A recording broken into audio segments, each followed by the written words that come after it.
Hello, I'm Carmel. This is my Scrum framework infographic. So chapter 2 talks about agile software engineering, which includes a bunch of different methods, but my favorite was the Scrum framework. And we take a look at what that is. There's a product backlog made by the product owner that lists all the features that the product should have, usually from most important to least important. And then that's used for sprint planning, which is basically what the team should get done in one sprint.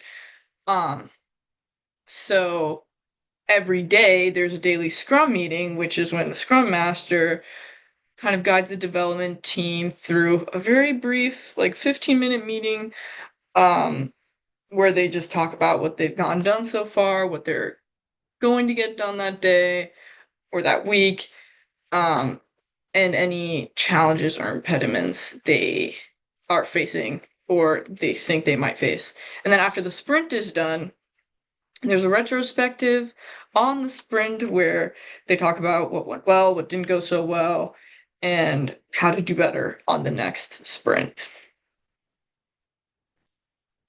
So the Scrum framework has positive correlations with relative advantage and sprint management, and a negative correlation with complexity, meaning companies and teams like using it because it was simple and sprint managing was easy, meaning that meeting their goals um, was not difficult and clear. Um, and then one of the biggest issues with Scrum was because there's a desire for speedy delivery. It sometimes it resulted in rush codes where it's lower quality or there are a couple of bugs, maybe not great readability. Um, and over here, if we look at these pie charts, I got them from another study, and it shows where what companies liked about Scrum and what they disliked about Scrum. So this one, we can see that it reduces the risk in the development process. So basically, because there's so many meetings and sprints, and they're short, it's easy to catch problems early.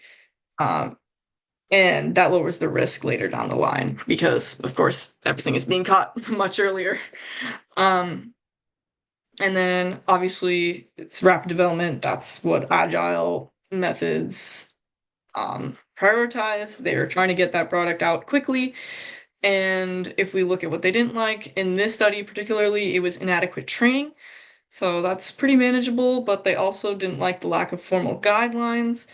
And that is just kind of a characteristic of an agile framework. So it's kind of more of a personal preference at that point, which kind of brings me to my critical analysis, where there's clearly pros and cons of the Scrum of using the Scrum framework, and the cons seem to be manageable, like inadequate training, or just characteristic of an agile method, in which case it's kind of up to the developers preference or what the project calls for if they are not wanting to use speedy delivery or they don't want a more informal approach.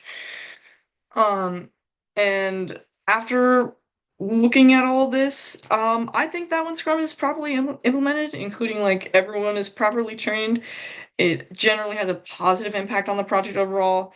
It's simple, it's flexible, and it encourages a lot of communication.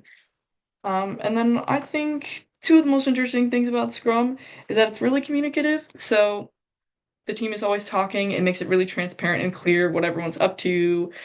And that just makes things easier for the team as a whole to cooperate and work together and also work on their own responsibilities and tasks.